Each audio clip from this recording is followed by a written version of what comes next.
స్త్రీ శక్తి ద్వారా మనం కృషి చేయాలి. పార్టీ పదవుల దగ్గర నుంచి అన్ని రంగాల్లో మహిళల్ని సమానంగా బాధ్యత భద్రత కల్పించాలి. ఈరోజు నేను కొన్ని విషయాలు మీకు చెప్పాలనుకుంటున్నా. చట్టాలు శిక్షల వల్ల సమాజంలో మార్పు రాదు. సమాజంలో మార్పు రావాలంటే మన ఇంట్లో మార్పు మొదలవ్వాలి. ఇప్పుడు కూడా మనం కొన్ని పదాలు వాడతాం. గాజులు తొడుక్కున్నావా, చీరలు కట్టుకున్నావా, ఆడపిల్లగా ఏడవద్దు, ఇలాంటి పదాలు మనం మానేయాలి. అప్పుడే మనం ఆశించిన మార్పు సమాజంలో వస్తుంది. నేను ప్రతిపక్షంలో ఉన్నప్పుడు ఆనాడు ఒక మహిళా మంత్రి నాకు చీర గాజులు పెడతానని చెప్పారు. ఆనాడే చెప్పా ఆమెకి, చీర గాజులు పంపించండి, మా అక్క చెల్లెలకు పెట్టి వాళ్ళు కాలు మొక్కి ఆశీర్వాదం తీసుకుంటానని. నాలుగోది, పేదల సేవల్లో సోషల్ రీఇంజనీరింగ్. పేదరికం లేని సమాజం తెలుగుదేశం పార్టీ లక్ష్యం. 2 రూపాయలకే కిలో బియ్యం, జంతా వస్త్రాలు, పక్కా ఇల్లు, పెన్షన్ ఇచ్చింది అన్న ఎన్టీఆర్. చాలని పెన్షన్ పెంచారు. 200 రూపాయల నుంచి 1000 రూపాయలు చేశాం. ఒకే సంతకంలో 1000 రూపాయల పెన్షన్ ని 2000 చేశాం. ఇప్పుడు ఏకంగా భారతదేశంలో ఏ రాష్ట్రంలో ఇవ్వని విధంగా 4000 రూపాయల పెన్షన్ మన చంద్రన్న అందిస్తున్నారు. ఇంతేకాదు, డ్వాక్రా, దీపం, అన్న క్యాంటీన్ ఇచ్చింది మన చంద్రన్న. భారతదేశంలో ఏ నాయకుడు సాహసం చేయాల, కానీ చంద్రన్న సాహసం చేసి ఎన్ని ఆర్థిక ఇబ్బందులున్నా ఇచ్చిన బాబు సూపర్ 6 హామీ నిలబెట్టుకునేందుకు ముందలికి అడుగులేస్తున్నారు. మన ప్రభుత్వ అధికారులకు వచ్చిన వెంటనే పెన్షన్ పెంచాం. మూసేసిన అన్న క్యాంటీన్లు తిరిగి ప్రారంభించాం. మెగా డిఎస్సి ఏర్పాటు చేశాం. వచ్చే నెలలో తల్లికి వందనం ఇస్తున్నాం. ఆగస్టు మాసంలో ఉచిత బస్ ప్రయాణం కూడా మన ప్రభుత్వం అందజేయబోతుంది. ఇప్పుడు ఏకంగా P4 కాన్సెప్ట్ తో పేదరికం నుంచి కుటుంబాలు బయటికి తీసుకొచ్చేందుకు వస్తున్నారు మన చంద్రన్న. తెలుగుదేశం పార్టీ ఆవిర్భావం తర్వాత బడుగు బలహీన వర్గాలకి ఆర్థిక రాజకీయ స్వాతంత్రం వచ్చింది. పార్టీకి పునాదిగా ఉన్న మన బీసీలకి ఏకంగా స్థానిక సంస్థల ఎన్నికల్లో 33% రిజర్వేషన్ అందించింది తెలుగుదేశం పార్టీ. అందరికీ ఆమోదంతో ఏకంగా వర్గీకరణ చేసింది కూడా తెలుగుదేశం పార్టీ. అందుకే ప్రతి వర్గానికి న్యాయం చేయాలి, సోషల్ రీఇంజనీరింగ్ చేయాలనే లక్ష్యంగా మనందరం పెట్టుకోవాల్సిన అవసరం ఉంది. ప్రస్తుత పరిస్థితుల్లో సామాజిక సమన్వయం కూడా అవసరం ఉంది. 5వది, అన్నదాతకు అండగా. రైతులు లేకపోతే సమాజమే లేదు. ఈ సిద్ధాంతం బలంగా నమ్మే పార్టీ తెలుగుదేశం పార్టీ.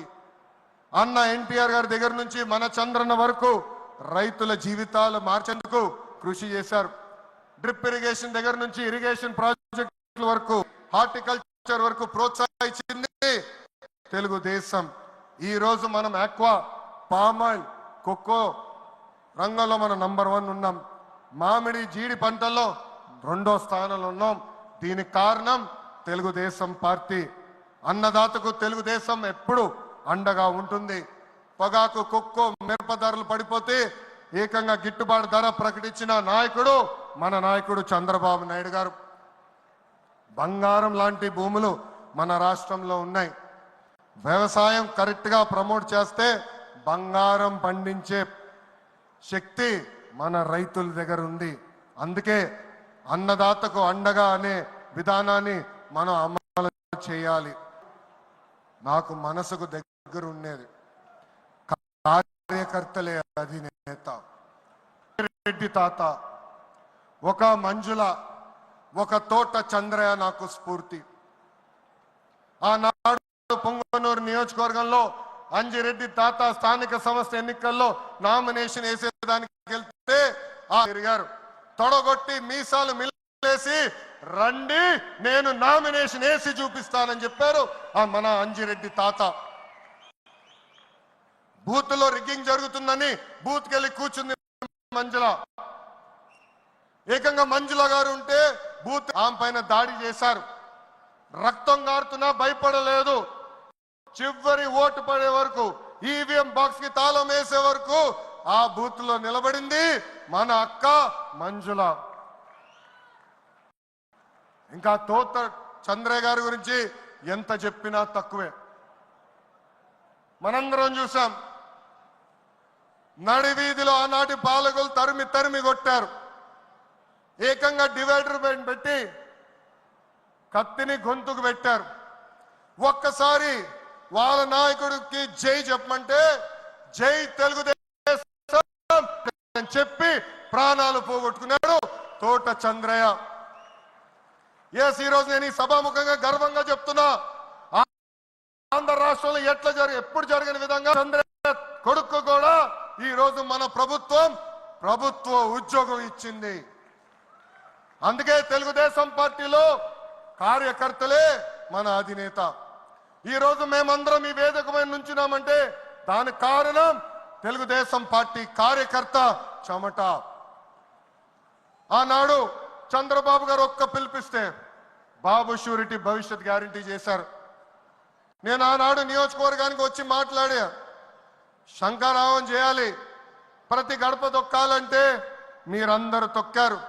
అందుకే కార్యకర్తలందరూ చెప్తున్నా, నాయకుల చుట్టూ తిరుగుతాం కాదు, ప్రజల చుట్టూ తిరగండి, మిమ్మల్ని ఎత్తుక్కుంటా వస్తుంది ఈ తెలుగుదేశం పార్టీ. కార్యకర్తలే తెలుగుదేశం పార్టీ బలం. దేశంలో ఏకంగా 1 కోటి మంది సభ్యత్వం, 1 కోటి మంది కుటుంబ సభ్యులు ఒక తెలుగుదేశం పార్టీకే సొంతం. పార్టీ ఆవిర్భావం నుంచి కలబడింది తెలుగుదేశం పార్టీ. నేను అనేక సార్లు చెప్పా, 2004లో ఆనాటి కాంగ్రెస్ పాలకులు అనంతపూర్ జిల్లాలో ఒక్కొక్క కార్యకర్తను చంపేస్తున్నారు. అది చూసి చంద్రబాబు నాయుడు గారు వాళ్ళ పిల్లలు ఫ్యాక్షన్లోకి వెళ్ళకూడదని ఏకంగా గండిపేటలో ఎన్టీఆర్ మోడల్ స్కూల్ ఏర్పాటు చేశారు. నాతో కన్నా పిల్లలతో ఎక్కువ సమయం ఆయన గడిపారు.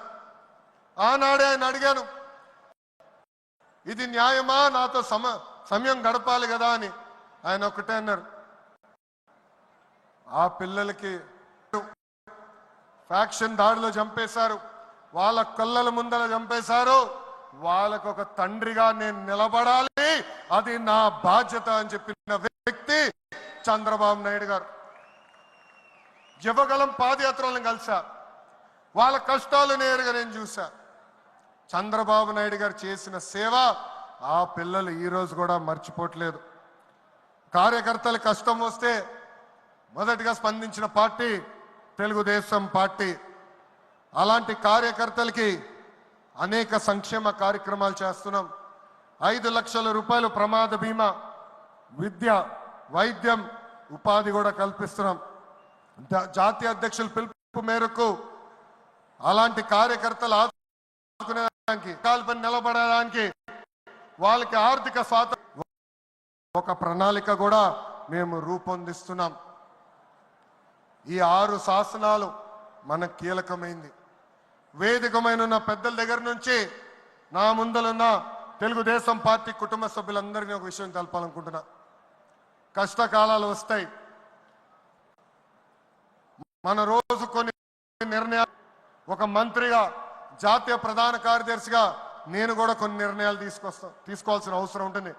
అప్పుడు ఈ 6 శాసనాలు మనందరం చదువుకుని ఆ 6 శాసనాలు చెప్పిన మార్గమే మనందరం ఎంచుకోవాలని ఈ సభాముఖంగా కార్యకర్తలకి వేదికమైన నేను పిలిపిస్తూ, నా తెలుగు కుటుంబం ఈ 6 శాసనాలు నేను ప్రతిపాదిస్తున్నాను. ఈ ప్రతిపాదన మీరందరూ బలపరచాలని ఈ సభాముఖంగా కోరుకుంటూ, నాకింత అద్భుతమైన అవకాశం ఇచ్చిన నా ప్రాణ సమానమైన కార్యకర్తల పేరున నా హృదయపూర్వక ధన్యవాదాలు తెలుపుకుంటూ మీ అందరి దగ్గర నుంచి సెలవు తీసుకుంటున్నా. జోహార్ అన్న ఎన్టీఆర్, జోహార్ అన్న ఎన్టీఆర్, చంద్రబాబు నాయుడు గారి నాయకత్వం, చంద్రబాబు నాయుడు గారి నాయకత్వం. జై జై తెలుగుదేశం. వందే వందే హింద్. ఎప్పటికప్పుడు పార్టీలో చర్చ జరగాలి, ప్రజలకు మరింత దగ్గర అవ్వాలి, ప్రణాళికలు సిద్ధం చేసి ఆ ప్రణాళిక పైన మహానాడులో చర్చించాల్సిన బాధ్యత మనందరిపైన ఉంది.